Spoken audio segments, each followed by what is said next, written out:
It is with great pleasure and honor to have been given this chance to have our dear Prof. Ziauddin Sardar in a conversation on a very interesting and eye-opening topic. To begin with, I congratulate SIU Zone for initiating this remarkable event at a time when most of the people are not engaging in any serious discussion or even fulfilling prerequisites to engage with. And on the other hand, state and political powers have been constantly and globally narrowing space for free discussions and reducing the scope of critical engagements. SIU Zone is highly appreciable at this moment. It is really great to have in this conversation such a personality who has always been since long, providing great nutrition for our intellectual growth and has been opening new windows in ongoing discussions and discourse. I welcome again everyone in this conversation.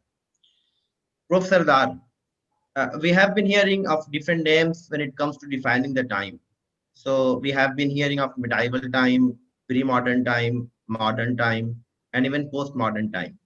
But all these times seems to lie in the purview of normalcy. Nothing looked abnormal or beyond normal or even post-normal. Yeah. Suddenly we came across your works about post-normal time. Yeah. But before we listen about post-normal time, I think this would be important to listen from you about Muslim societies. Why did you prefer societies and not society of world or ummah? Well, I think Muslim societies, first of all, my main main concern is essentially to help Muslim societies shape viable futures. So that's the personal thing. But Muslim societies do not exist in isolation. They live in a globalized world, right? So we have to address the global problems as well. And I think the term ummah has lost some of its meaning, right? Where is the ummah now? You see, there is more ummah, for example, in India than most Muslim countries, but India is not regarded as a Muslim country. There are, vast number of Muslims in Europe, 20, 30 million Muslims in Europe, and conventionally Europe would not be regarded as part of the ummah. So I think we need to rethink the notion of ummah. But while that work is going on, we can talk about Muslim communities, because Muslim communities is a generic term and Muslim communities exist everywhere, right? So even in Terra del Fuego, at the bottom of Argentina, you'll find a Muslim community there. So Muslim communities exist everywhere. And since my main concern is to help Muslim communities shape viable futures, that's why quite a lot of my work is directed towards the Muslim communities. But I also regard Muslim communities on the whole as marginalized from global, power, marginalized from within certain nation states. So that gives me certain amount of urgency to focus even more on Muslim communities than I would normally.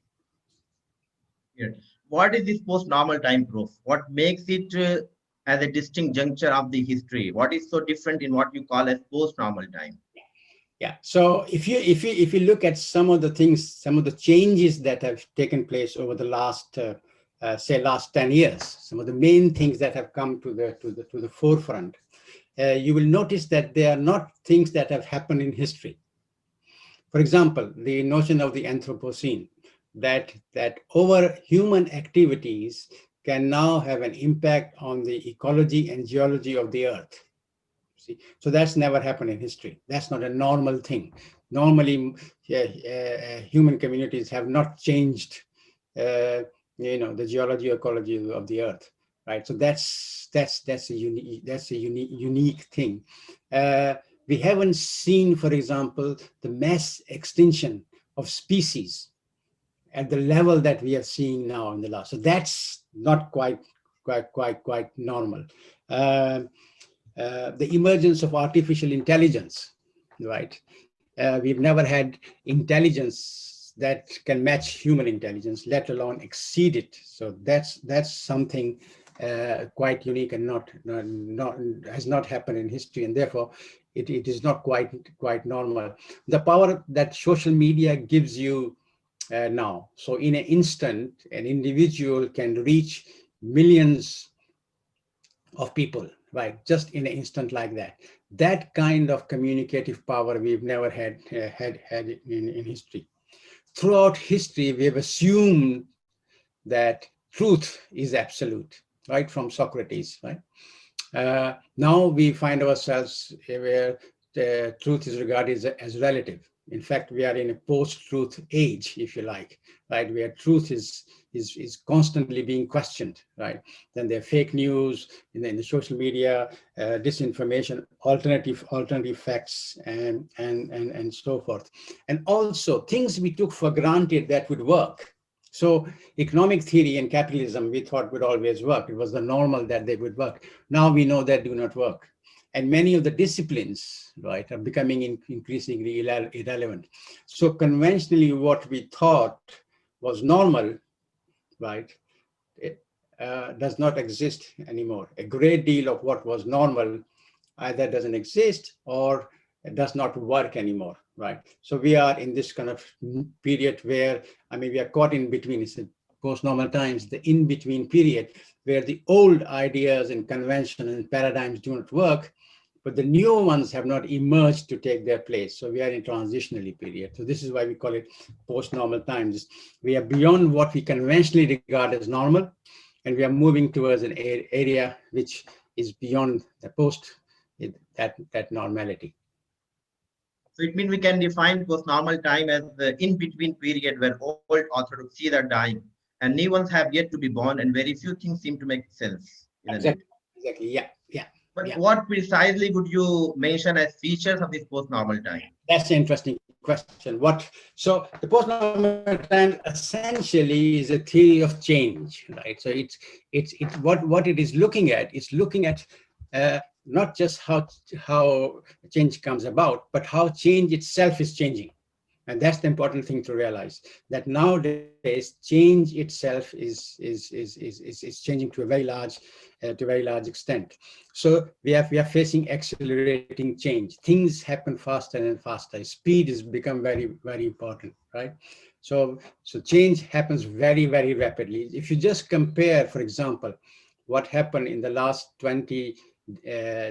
2 decades of the 20th century and what has happened in the first 2 decades of the 20th century, you can see how vast the changes have been and how accelerated they are. So speed is very important. And change nowadays often tends to be global, right?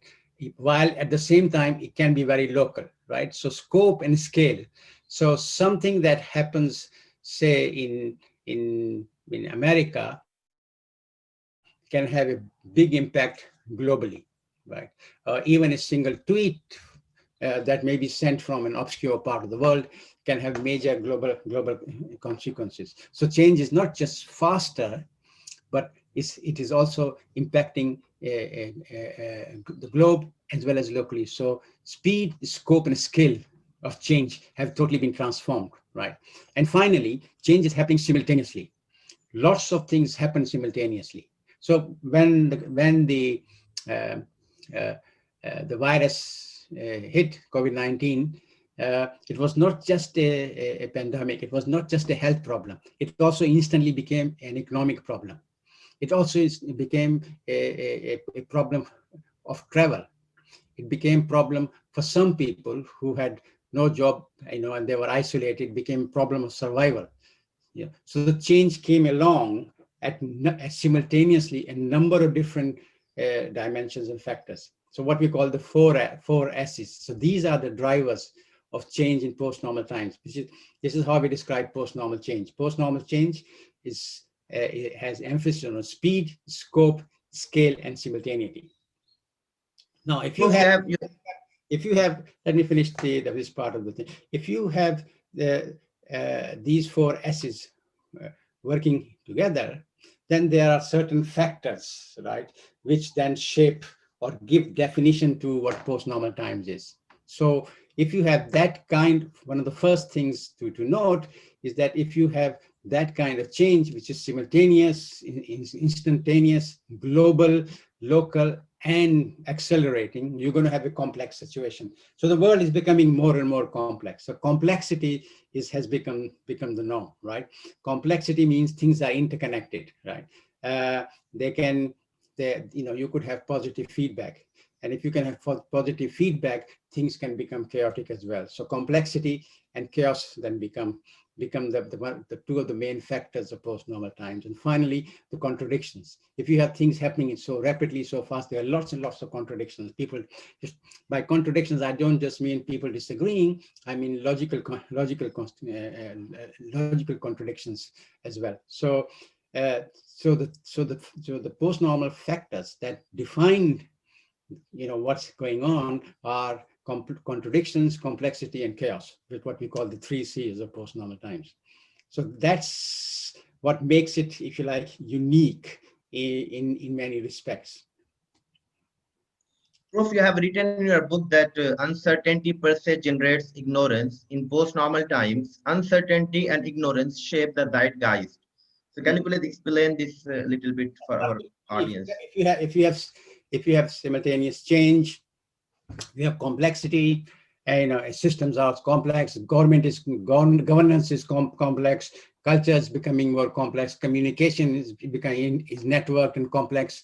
If things are becoming more complex and more contradictory, there's going to be a lot of uncertainty, right? And so we cannot kind of predict or forecast as we did in normal times with any real confidence. There's more and more uncertainty, which means that we have to kind of either embrace uncertainty or live with it or find ways to navigate it. So now clearly, if there's more uncertainty, there will be more ignorance as well, right? So what we are seeing is that the more knowledge advances, the more complex it becomes, the more question it raises, and more ignorance it brings forward, right? So in terms of ignorance, we can identify 3 different kinds of ignorance in post-normal times. First is the old-fashioned plain ignorance, which is prejudice, lack of knowledge, xenophobia, Islamophobia, standard ignorance, not knowing things. Now you can, the level of uncertainty in plain ignorance is low, what we call surface uncertainty. So you can actually do something about it. If you don't know something, you can learn about it. If you are prejudiced, you can, try and fight your biases and prejudice. So that's plain ignorance that has always existed. But in post-normal times, there's a second category of ignorance, which we call vincible ignorance, which is ignorance that is built in the future. So the answers to the question, to this particular varieties of ignorance, cannot be given now. They can only be given in the future. So just to give you an example of COVID-19, when COVID-19 hit, people asked what kind of virus it is, right? It's a coronavirus, right? But what will it do? So we needed to do research, and the answers could only come in the future.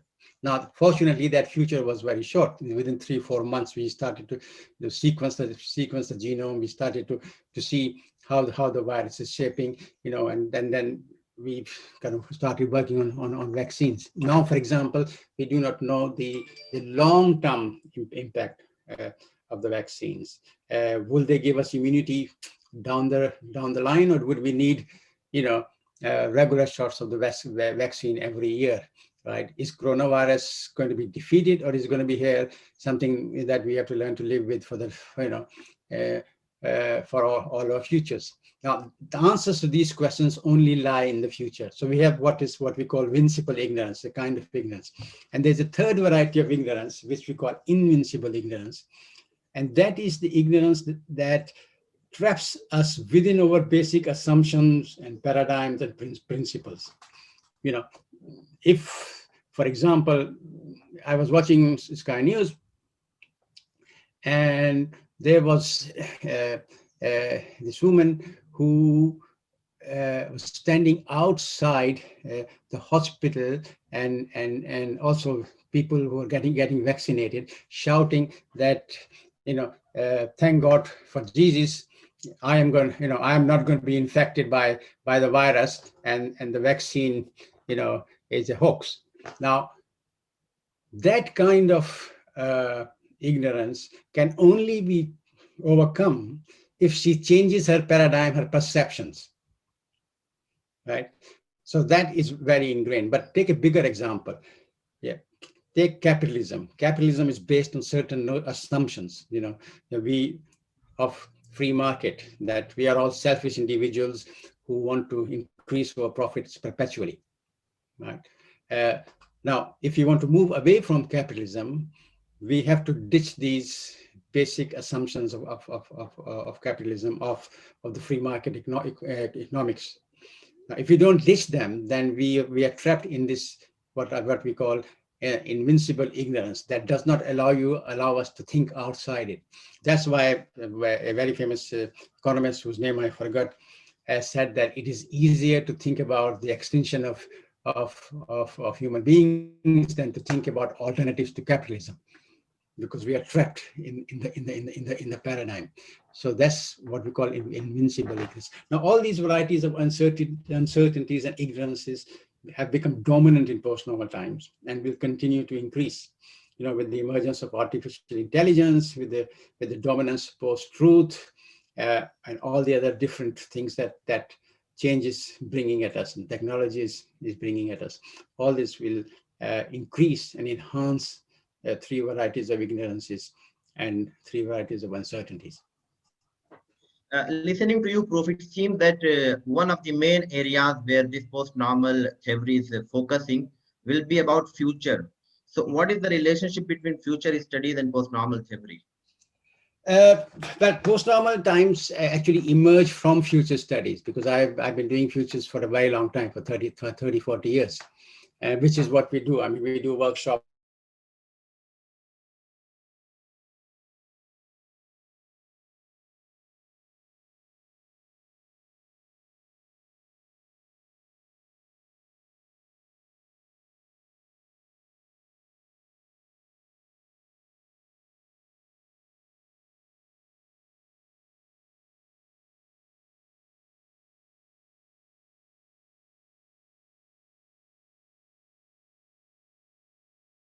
Conventionally speaking, or in conventional framework, they have used three futures: near future, medium future, and far future.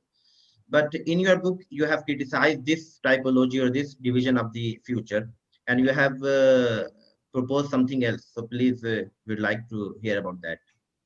Well, it's not that we are against thinking, about medium term or long term futures. No, that is not the point. The point we are making is that the present is dynamic, right? The present is constantly changing in post-normal times. Therefore, when we explore or study the future, we have to be aware of that. So what happens is this, that in some cases, the trends that are embedded now continue, and then the future actually turns out to be the based on the trends that we find ourselves in. But we call this extended present because it's not really a future, it's a continuation of the present, right? So this essentially was the conventional way of doing futures, right? But we are saying that there's another alternative, and that is what we call familiar futures, right? Is that many aspects of the future are here in the present in terms of concepts and images, and think from science fiction writing, from television, from advertising, and we tend to project that on the future, and we try, unconsciously, unconsciously shape those, try to shape the future in that respect. So, so there's the extended present and the familiar future, and the third future is the future that nobody's thought about, the unthought future. Again, the unthought is connected to what I was talking about earlier on about invincible future, invincible ignorance. That unthought is the thought. It's not that we cannot think it. It's not unthinkable, but if we never actually think it because it is outside the framework of the dominant paradigms. So we see that in terms of three tomorrows. So we present the future in terms of three tomorrows: the extended present, the familiar future, and the unthought future. And the point we are trying to make is that all these three futures occur simultaneously, right? And they fall back on the present. So just simply doing, medium-term goals and short and long-term goals in a linear fashion doesn't work. Linearity is breaking down. That's part of the old normal. In the post-normal, linearity doesn't tend to work. Things tend to be interconnected, right? Things tend to be networks. Things tend to be interdependent, right? And they tend to fold, and therefore past, present, and future often come together, right? In different forms. So we presenting it in terms of 3 tomorrows. So in the book that we're discussing, Muslim Societies in Post-Normal Times, we actually present some scenarios in the 3 tomorrows framework, right? And I hope that most of your participants have managed to get a copy of the book, because you can download it quite freely. Oh, you got yours from Kuala Lumpur, right? Yeah. That's cheating. But other people, all the participants, can actually get the book in PDF format from the Post-Normal Times website. We'll try to arrange that. Yeah. Yeah. So in light of this post-normal theory and keeping in mind these all divisions of futures or this tomorrows, how can, being a Muslim or a religious community, how can we relate ourselves, or how can this post-normal theory impact religion? What would be the possible connection between religion and post-normal theory? Yeah. So this is a very good question. So religious communities are also human communities, okay, right? And they have to adjust to change, right? So, for example, if you're talking about climate change is going to affect everybody, right? Whether you are religious or non-religious, whether you're Muslim, Christian, or Hindu, it doesn't really matter, right? It's a globalized problem. But the interesting point is that amongst the first victims of climate change will be Muslim societies. And already the impact of climate change on Muslim societies is beginning to come to the fore. So last year, the temperatures in Karachi were over 50. The 54 degrees was regarded in a city in Iran, right? Water scarcity. So city like Istanbul, which you cannot imagine would run out of water, can actually run out of water in the next 10 years. A river like Nile, right, which has a long history, right? We can go back to Ibn Hitam trying to dam it in the 10th century, right? It has a long history. That is now so polluted with plastic that it may cease to exist as a living river within the next decade. So these problems are very physical problems, and really doesn't matter what religion you are, they're going to affect you. But it seems that the first major impact of climate change in terms of temperature rises, sea level rises, and water scarcity will be amongst the Muslim countries, right? And this book shows you how and why, and all the charts and graphs and what have you. So that's the first thing. The second thing, that when you envisage the future, when you're trying to shape it, what are you doing? You are trying to bring your own values into that exercise, right? And as Muslims, you will bring your own values. So you would want the future to be more just, for example, more based on Tawheed, or idea of unity, bringing people together, right? Bringing environment and human beings together, the all pervasive notion of unity. You will want it to be based on the notion of khilafah, the trusteeship of God. You would want to be based on the notion of akhira, or accountability, that we are here and we are accountable for what we do on this planet. So that's the first thing. The second thing is that many of the problems we face today have a very strong ethical dimension. So the question of artificial intelligence, right? We now know that artificial intelligence, by definition, has turned out to be racist, right? Most artificial intelligence product out there, whether they're produced by Microsoft or by any other organization, have a racial bias. This is now been proved, right? The question of bioengineering, right, raises many ethical questions, right? Do we want our our babies to look like, to have a, a milky white skin. Well, if you want to, you can have, the biology contemporary advances allow you to do that, but is that the right ethical thing to do, right? Uh, um, Also, only 6 months ago, uh, artificial life was made in lab. And by artificial life, I meant something that is not simply data, something that is not just artificial intelligence, but that is something between a living organism and a bacteria, right? So infusion of technology and biology together. Yeah, this happened just 6 months ago. Now, so quite a few of the problems that we face, from basic environmental problems at the ground level to the huge problems of global nature and the issues of technology and science that's going to, and politics that are shaping the globe, have ethical dimensions. So that's where religion comes in. We bring our own values and ethics in shaping the kind of future we want. But values, ethics themselves are not enough. You do need to have some understanding of how change occurs, what's happening in contemporary times in terms of change at this moment, in history, and how change is itself changing in a sense. So that's the first thing. The second, there are two or three other things. Is the one point that I specifically want to emphasize is that if Muslim societies do not pay attention to their own futures, then somebody else will. And then they will become part of the future of other societies, right? Which is what colonization is about. So it's not just that colonization is something that has existed in history or has some presence at the moment, but the future itself can be colonized, right? So we have to pay attention to that very much. But it all begins by looking at the problems that we have at this moment within our own communities, and how we can solve them and how we can overcome them.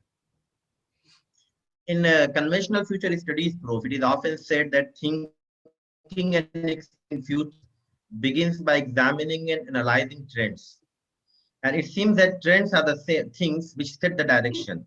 But you have said that trends can be changed, modified, and nudged. So can you please elaborate on that? Trends are not destiny. We keep saying the trends are not destiny. You can change the trends. For example, if you have a very simple trend of population growth, you can change that by bringing the birth rate down, right? So you need policies that bring the birth rate down, and to do that, you need to actually raise the standards of living. We have noticed, for example, that families that are very poor tend to have large number of children, so that children can survive and the family itself can survive. But once they become a bit more prosperous, they tend to have less children. So middle class families tend to have less children. So if you want to bring population down, if you want to change the population trend, you have to introduce policies that improve inequality, that eradicate poverty, right? That eventually then bring down the birth rate. So you can change the trend, any given trend. So the trend for climate change, for example, at this moment in time, are all leading us towards collapse. Now we can sit back and say there's nothing we can do, but then various UN organizations have been trying to change those trends. The COP 21, which is going to happen in Britain, is another global conference designed to bring down carbon emissions and other things that have a major impact on climate change, and so that we don't kind of overshoot in the next 10, 15, 20 years. So trends can be changed, right? The trends are not the only criteria that shapes the future. Lots of emerging issues also have an impact, things that we don't notice, but they have significance and they become trends very quickly, or may stay under the surface and eventually emerge as a trend. So emerging issues are also very, very important. Yeah, Prof, you have talked about emerging issues, connecting it with the three deductors which you have named: black elephants, black swan, and black jellyfish. So Oh, I would like to hear in detail about that. that is, I think the instead of explaining that, because we are going to be in a, and especially for those participants who are not familiar with it, it may be a bit of a problem. It's better to refer to people to the post-normal times reader. All right. Yeah, because you can also at the same place where you can download this, you can download the post-normal times reader, which has like 30, 40 published papers in it, where you can actually see. So the idea of post-normal times is not just to present a theory of change, but also to provide certain tools to navigate those changes, right? Uh, and I don't want to go into these tools at this moment, because I think it may become a bit too much for the participants who haven't been able to ask any questions. So let's open it up to questioning from other participants. My last question, Prof, my last question, relating this, the whole post-normal theory to our own context, India. Yeah. Is, you have written that Islamophobia is rising and far-right political parties are ruling the countries in many places. Yeah. And of course, India is among examples of this trend. Yeah. So how should Muslims see their future and duties through this post-normal framework? Oh, I think one of the thing to note about post-normal times is that it does provide you with power, with certain agency, right? We have not lost agency. And agency in post-normal times comes from networks, right? So fighting authoritarianism, fighting Islamophobia, fighting emerging kind of fascist thought, all that, the best way to do it is do it through networks, right? We need knowledge networks, right? We need activist networks, right? And we need these networks in kind of all, if you like, in huge areas of disciplines and huge geographical areas. And it's very easy nowadays, for example, to connect internationally, so the networks can have international support, even though they may be based locally. Right? So, for example, I'm sitting in London, you are in Delhi, right? We could have some participants from Kuala Lumpur or from United States. So we are like a mini network. But although we are only going to exist for an hour, but we are still a mini network where we can discuss ideas. But we need permanent networks, right? So you could have agency through that's where real power comes from. And then, of course, the power of awareness. If you are not aware of what is happening in the world, then you can't really do anything about it, right? So we need to be aware, in a sense, of what chaotic changes are around the corner, right? What post-normal phenomena is lurking that could suddenly become chaotic, right?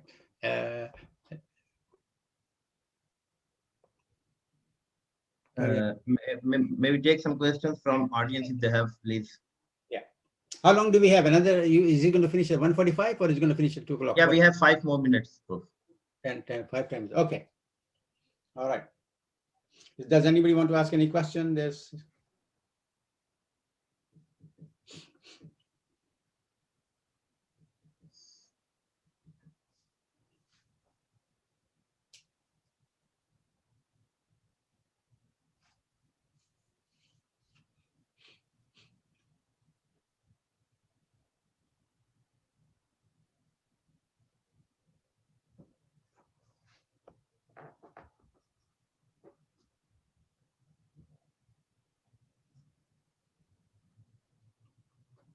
Yeah, nobody's asking any questions.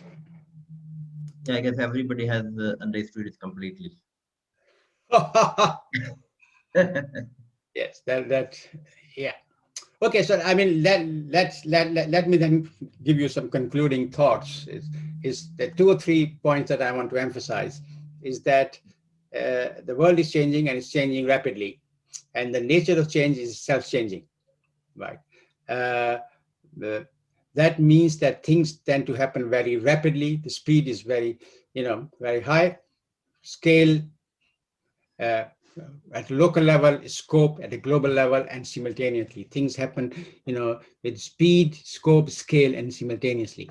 And they generate complexity, contradictions, and eventually chaotic behavior. So we need to appreciate that this is, if you like, the condition, the zeitgeist of our time. That's the first thing. The second thing I want to emphasize is that we as Muslims, have to start thinking about the future. Because if we do not think about the future of ourselves, somebody else will, and we will end up in colonized futures. So we have to decolonize the future. The great Indian thinker and close friend of mine, Ashish Nandi, has said that future is the only domain that is left for us to struggle. Because if the future is colonized, then there's no domain open to us, right? And solutions to our problems always lie in the future, right? Problems cannot be solved instantaneously, right? They require us to think and work towards a specific goal, right? So we need to be futures literate and work towards keeping the future or futures as open, as pluralistic, as accessible as possible, right? Which also means that we need to focus on the current problems we have and see how we can solve them in the coming years. So most problems of poverty, for example, the problems of social disintegration, cultural alienation, etc., etc. We have huge number of problems, but all of them require us to work towards viable solutions in the future. And many of our problems at this moment in time are very much climate change related, environmental related, technology related, and we need to focus on them as well. And we need to build networks, collaborative networks. The essence is on collaboration and on networks. We need to build networks. We need to collaborate. We need to collaborate across borders. We need to get ideas from other side. We need to find best solutions that may exist elsewhere in other societies that may be applicable to our own societies. We can only do that if we network, we communicate across borders, across cultures, and try to be as pluralistic and as inclusive as possible. Thank you so much, Prof. Again, I would like, Yeah, may I ask? Yes, please do. Okay. Thank you so much for enlightening us about post-normal times. Zia Sahab, my question is, about logical contradiction.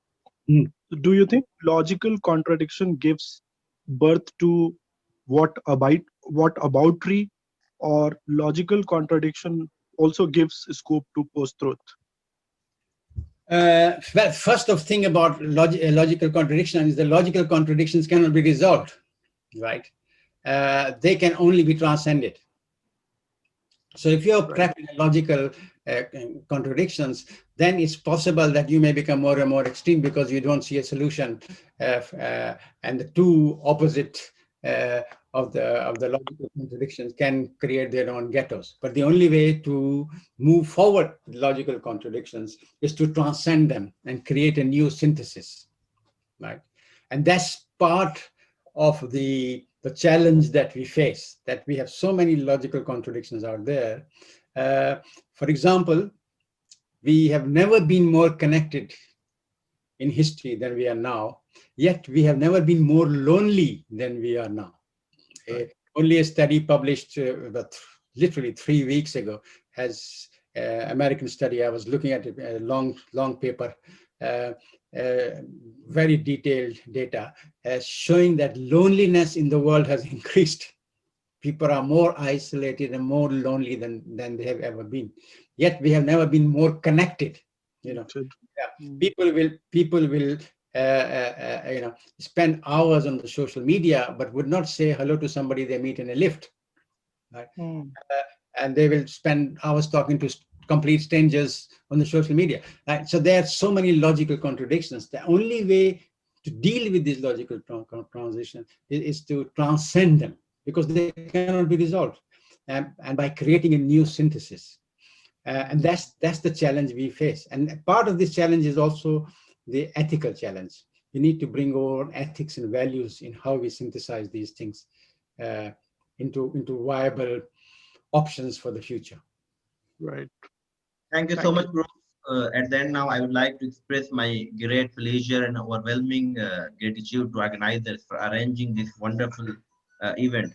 So thank you, dear prof. Thank you, my dear audience, and thank you, everyone.